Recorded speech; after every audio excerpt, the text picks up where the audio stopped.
మీరు జరగబోవు వీటి నెలలను తప్పించుకొని మనిషి కుమారుడు ఎదుట నిలవబడుటకు శక్తి గలవారుడగినట్లు ఎల్లప్పుడూ ప్రార్థన చేయొచ్చు మెలకువగా ఉండినని చెప్తాను. అక్కడ ఫుట్ నోట్ లో ఒకటని వేసిన తర్వాత ఏమనుంది?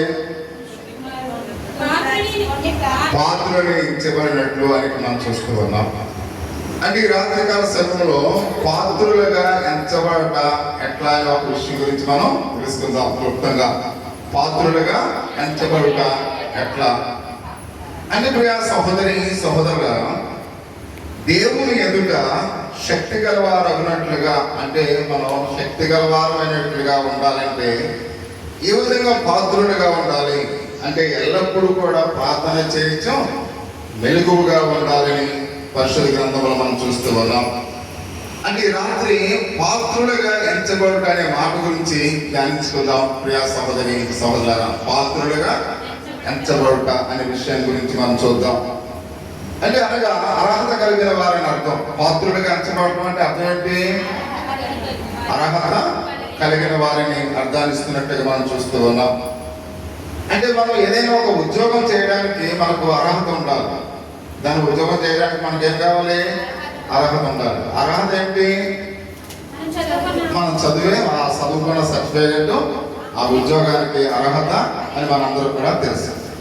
అలాగనే ఎన్నికల్లో ఓటు వేయాలంటే మనకి 18 సంవత్సరాలు నిండి ఉండాలి. అంటే 18 సంవత్సరాలు మన యొక్క అర్హత. అంత మాత్రమే కాకుండా ఇంజనీర్లు కావాలన్నా డాక్టర్లు కావాలన్నా మనకు అర్హతకు మనము హక్కుదారులుగా ఉండాలి. అంటే మనం ఏది చేయాలన్నా ఈ లోకంలో మన అర్హతను బట్టి మనం ఆ ఉద్యోగ అవకాశాలు మనం పొందుకునే వారిగా ఉంటాం అనే విషయానికి మనం చూస్తూ ఉన్నాం. అలాగైతే ప్రభు ఎదుట నిలవడానికి ఎంతటి అర్హత మనకు ఉంది అనే విషయాన్ని ప్రతి ఒక్కరు కూడా ఈ రాత్రి గమనించాలి. అంటే ఉద్యోగం చేయడానికి అర్హత కావాలి, ఒక ఇంజనీర్గా కావాలంటే అర్హత కావాలి, డాక్టర్గా కావాలంటే అర్హత కావాలి. అంటే దేవుని ఎదుట మనం నిలబడాలంటే మనకు ఎటువంటి అర్హతను మనం కలిగి ఉన్నాము అనే విషయం ఈ రాత్రి ప్రతి ఒక్కరిని కూడా మనం చూద్దాం. అంటే ఆయన రాకడలో కొనుగోలుపడట్లు పరలోక రాజ్యాన్ని మనం స్వతంత్రించుకోవాలంటే నేను పాత్రుడిగా ఉండాలా అని ప్రతి ఒక్కరిని కూడా ఈ రాత్రి మనం ప్రశ్నించుకోవాల్సిన వారినట్లుగా మనం చూస్తాం. అంటే ఆయన రెండవ రాకడలో వచ్చినప్పుడు ఆయన ఎదుర్కోవడానికి, అంటే మనం పరలోక రాజ్యాన్ని చేరడానికి మనం ఎటువంటి అర్హత కలిగి ఉన్నాము అని ప్రతి ఒక్కరిని కూడా ఈ రాత్రి ఆలోచించవలసిన వారినట్లుగా మనం చూస్తూ ఉన్నాం. అంటే నేను ఇక పాత్రులుగా ఉండడానికి మనం ఏ విధంగా అర్హత సాధించామని ప్రతి ఒక్కరిని కూడా తెలుసుకోవాల్సిన వారు మరిట్లుగా పరిశుద్ధ లేఖన భాగంలో మనం చూస్తూ ఉన్నాం. ఎందుకంటే ప్రకాశమైన దేశం ఎల్లప్పుడూ మన మనోనేత్రంలో అవి తెరవబడి ఉండాలి. ఎందుకంటే ఫిలిప్పీయులకు రాసిన పత్రిక 3వ అధ్యాయం 20 ఎందుకంటే అదే మన శాశ్వత కాలము జీవించబోవు దేశం ప్రియమైన వారు. మన యొక్క పౌరస్థితి పరలోకమందు ఉంది అని పరిశుద్ధుడైన పౌలు సెలవిస్తూ ఉన్నాడు. అంటే మనం శాశ్వత కాలం ఎక్కడ ఉంటాం? పరలోక రాజ్యంలో ఉంటాం. చూడండి, చాలా మంది వేరే వేరే దేశాలు వెళ్తూ ఉంటారు. ఆ దేశాల్లో వారు శాశ్వతంగా ఉండరు. వారు ఒకవేళ మనం హైదరాబాద్ లో ఉన్న ఆ ఉద్యోగం చేసేంత కాలం మాత్రమే అక్కడ ఉంటాం. రిటైర్మెంట్ అయిపోయిన తర్వాత ఎక్కడికి వచ్చేస్తాం? స్వదేశానికి, అంటే మన యొక్క స్వగ్రామానికి వచ్చేస్తాం. అంటే మనకు హైదరాబాద్ అయినా వేరే దేశమైనా లేక అమెరికా అయినా అది శాశ్వతం కాదు. కొంతకాలం మాత్రమే అక్కడ ఉండి ఆ ఉద్యోగంలో మనము ఆ రిటైర్మెంట్ అయిపోయిన తర్వాత మన స్వగ్రామానికి మనం వచ్చేస్తాం. అలాగనే ఈ లోకం మనకు శాశ్వతమైనది కాదు. మనం ఎక్కడి నుంచి వచ్చాం? పరలోకా నుంచి వచ్చాం. మరలా మనం అందరం ఎక్కడికి వెళ్ళవలసిన వారమై ఉన్నాం? పరలోక రాజ్యం వెళ్ళవై ఉన్నాం. అది అపోస్తలుడైన పౌలు ఏమన్నాడంటే మన పౌరస్థితి ఎక్కడుంది? పరలోకం ఉంది. అంటే శాశ్వత కాలం మనందరం కూడా పరలోకంలో నివసించేవారు అని పరిశుద్ధ దేవునికి లేఖన భాగము తెలియపరుస్తుంది. అంటే ఈ లోకంలో మనం ప్రభు ఎదుట నిలబడడానికి మనం అలవాటు చేసుకోవాలి. దేవుని ఎదుట నిలబడటం అనేది మనం ప్రతి ఒక్కరిని కూడా అలవాటు చేసుకోవాల్సిన వారినట్టుగా మనం చూస్తూ ఉన్నాం. ఎందుకంటే రాబోయే కాలమందు ఆయన మనం పాత్రులుగా ఉండాలి. ఎల్లప్పుడూ కూడా ఆయన ఎదుటి మనం ఎలా ఉండాలి? పాత్రులుగా ఉండాలి.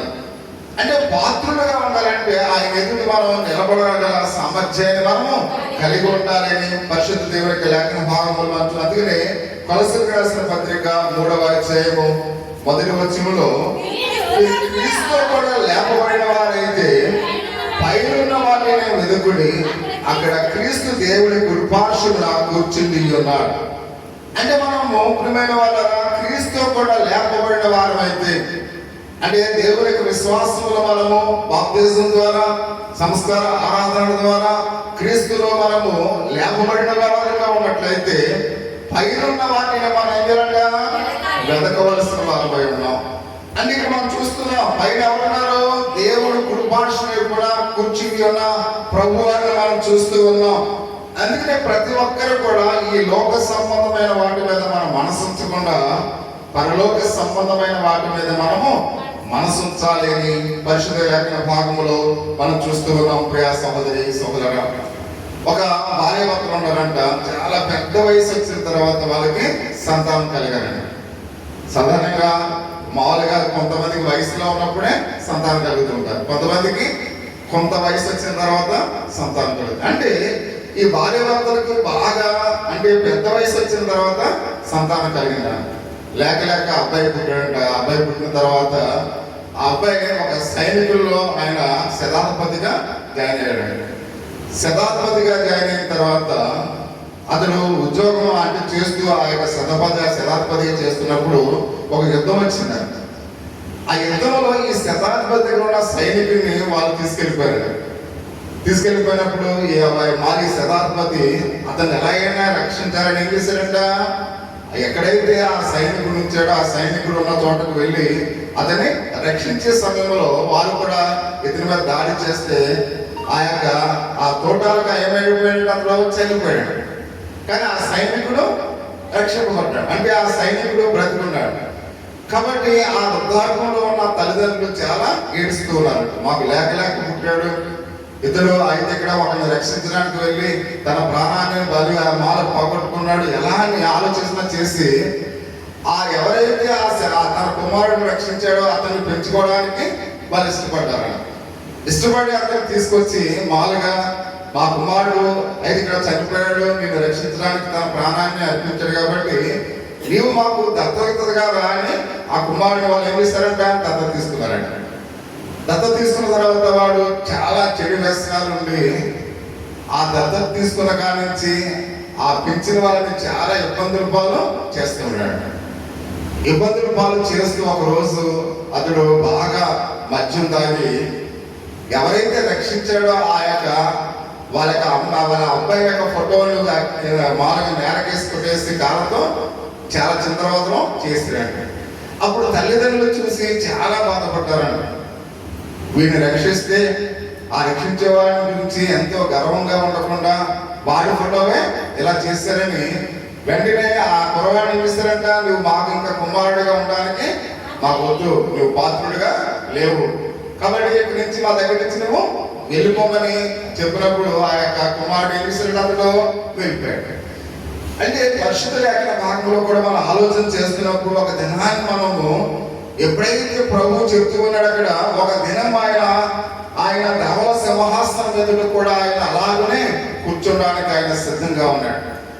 అంటే మనం ఏ విధంగా పాత్రులుగా ఉన్నాము అనే విషయాన్ని లేఖన భాగాల్లో మనం చూసినట్లయితే ఆయన ఎదుట చూసి ఒక గుంపును చూసి ఆయన అంటూ ఉన్నాడంట, నేను మీ కొరకు ప్రాణం పెడితే ఆ ప్రేమ త్యాగాన్ని మీరు ఏమాత్రం కూడా పట్టించుకోలేదు. అంటే ఆ కుమారుడు కొరకు మనం గమనించినట్లయితే ఆ సైనికుడి కొరకు ఆ వృద్ధాప్యంలో ఉన్న వారి కుమారుడు ఏం చేస్తాడు? తన ప్రాణాన్ని పెట్టినప్పుడు కూడా ఆయన సైనికుడు ఏమాత్రం కూడా అతని గురించి ఏమాత్రం కూడా పట్టించుకోలేదు. అలాగే ప్రభు యేసుక్రీస్తు వారు కూడా మన కోసం తన ప్రాణాన్ని పెట్టినప్పుడు, కాబట్టి యేసుక్రీస్తు వారు ఎందుకు చనిపోయాడో కూడా చాలా మందికి అర్థం కావట్లేదు. ఆయన చేసిన త్యాగం అర్థం కావట్లేదు. ఆయన మన కొరకు తన కలువరిలో తన ప్రాణాన్ని అర్పించినప్పుడు కూడా ఏమాత్రం కూడా ఎవరు కూడా పట్టించుకోలేని యొక్క పరిస్థితిలో ప్రతి మానవుడు కూడా ఉన్నాడు అనే విషయాన్ని మనం చూస్తూ ఉన్నాం. అందుకనే ఆయన అంటున్నాడు, ఆ గుంపును చూసి ఏమన్నాడు? మీరు నాకు పాత్రుడుగా కనపడటం లేదని ప్రభు సెలవిచ్చినట్లుగా మనం చూస్తూ ఉన్నాం. అందుకనే ఆ చీకటి వెలుపలికి మేము పోయి, అయితే అక్కడ వారి కాలు చేతుల కంటే ఎక్కడ పడమన్నాడు? ఆ కటికి చీకటి, ఆ చీకటిలో పడే అక్కడ అజ్ఞానం దొరికించారు. అంటే యేసుక్రీస్తు వారు మన కోసం తన ప్రాణాన్ని పెట్టినప్పుడు కూడా, ఆయన మన కోసం తన ప్రాణ త్యాగం చేసినప్పుడు కూడా, నీవు నేను ఒకవేళ పట్టించుకోకపోతే ఆ తీర్పు దినాన్ని నీవు నేను కూడా ఆ కటికి చీకటిలోనికి మనం కూడా వెళ్ళవలసిన వారమైనా. అంటే ఆ ఎదుటి మనం పాత్రులుగా ఉండాలి. ఒకవేళ అపాత్రులుగా మనం ఉన్నట్లయితే మనం కూడా అదే మాట ప్రభు ఆ రోజు సెలవిస్తాడు విని వాళ్ళ. అందుకని ఆయన మాట్లాడుతున్నాడు. పాత నిబంధన కాలంలో మనం చూసినట్లయితే, కొత్త నిబంధన కాలంలో మనం చూసినట్లయితే చాలా మంది దేవుని చేత పిలువబడిన వారుగా ఉన్నారు. చాలా మంది దేవుని చేత పిలువబడిన వారుగా ఉన్నారు. అందులో మనం చూసినప్పుడు వాళ్ళు ఆ పిలుపులకు తగినట్లుగా చాలా మంది నడుచుకోలేదు. అనేక మంది క్రైస్తవ విశ్వాసులుగా బాప్తిజం పొందారు. అనేక మంది సంస్కార ఆరాధనలో పాలుపోగులు పంచుకుంటూ ఉన్నారు. అయినప్పుడు కూడా దేవుడు తగిన విధంగా ఎవరు కూడా జీవించలేని వారుగా లోకంలో ఉన్నట్లుగా మనం చూస్తున్నాం. అంటే దేవుని పిలుపునకు తగినట్లుగా ఎవరైతే ఉన్నారో వారిని ఉద్దేశించి కూడా ప్రభు అదే మాట చెప్తాడు. అందుకే పాత నిబంధనలో యాషోవును మనం చూస్తూ ఉన్నాం. యాషోవు దేవుని చేత ఎన్నిక చేయబడిన వాడుగా ఉన్నప్పుడు కూడా తన దేశత్వాన్ని కోరల కోసం ఏం చేశాడు? అమ్ముకున్నాడు. అంటే మన జీవితంలో కూడా మనము కూడా దేవుని చేత ఎన్నిక చేయబడి, దేవుని యొక్క చేత మనం పిలువబడి, పిలుపునకు తగినట్లుగా మనం జీవించకపోతే మన జీవితం కూడా వ్యర్థమైన వారు. నేను రక్షణ పొందాను, నేను బాప్తిజం పొందానంటే సరిపోదు. దేవుని పిలుపునకు తగినట్లుగా మనము నడుచుకోవాల్సిన వారు అన్నట్లుగా పరిశుద్ధ గ్రంథంలో అయితే మనం చూస్తూ ఉన్నాం. అంటే యాషోవు పాత్రుడుగా ఉన్నాడా? పాత్రుడుగా లేడు. ఈ లోకంలో అనేక మంది కూడా దేవుని చేత ఎన్నిక చేయబడి, దేవుని చేత పిలువబడి, దేవుని చేత రక్షణ పొంది, దేవుని పిలుపునకు తగినట్లుగా అనేక మంది ఉండలేకపోతూ ఉన్నట్లుగా పరిశుద్ధ దేవునికి లేఖన భాగాల ద్వారా మనం చూస్తూ ఉన్నాం. కేవలం యాషోవు ఒక్క పూట భోజనం కొరకు తన జ్యేష్ఠత్వ హక్కును ఏం చేశాడు? అమ్మివేసినట్లుగా మనం చూస్తూ ఉన్నాం. అయితే నేడు చాలా మంది కూడా తమ సుఖభోగాల గురించి, తమ రక్షణ అభిషేకాన్ని ఏం చేస్తున్నారు? అమ్మివేస్తూ ఉన్నారు. ఈ లోక సంబంధమైన ఆశల కొరకు, ఈ లోక సంబంధమైన జీవితాన్ని జీవించడం కోసం, అంటే దేవుని పక్కన పెట్టి వారి జ్యేష్ఠత్వాన్ని వారు ఏం చేస్తున్నారు? అమ్మివేసుకుంటూ ఉన్నారు.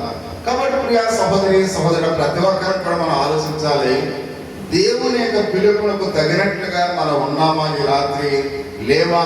అంటే దేవుని రక్షణ పొందిన అనేక మంది ప్రజలను, అనేక మంది విశ్వాసుని ప్రశ్న ప్రభు అడుగుతూ ఉన్నట్లుగా లేఖన భాగాల ద్వారా మనం చూస్తూ ఉన్నాం. అంటే అల్పకాల పాప సంతోషం కొరకు నిత్య జీవాన్ని ఏం చేస్తున్నారు? నిర్లక్ష్యం చేస్తూ ఉన్నారు.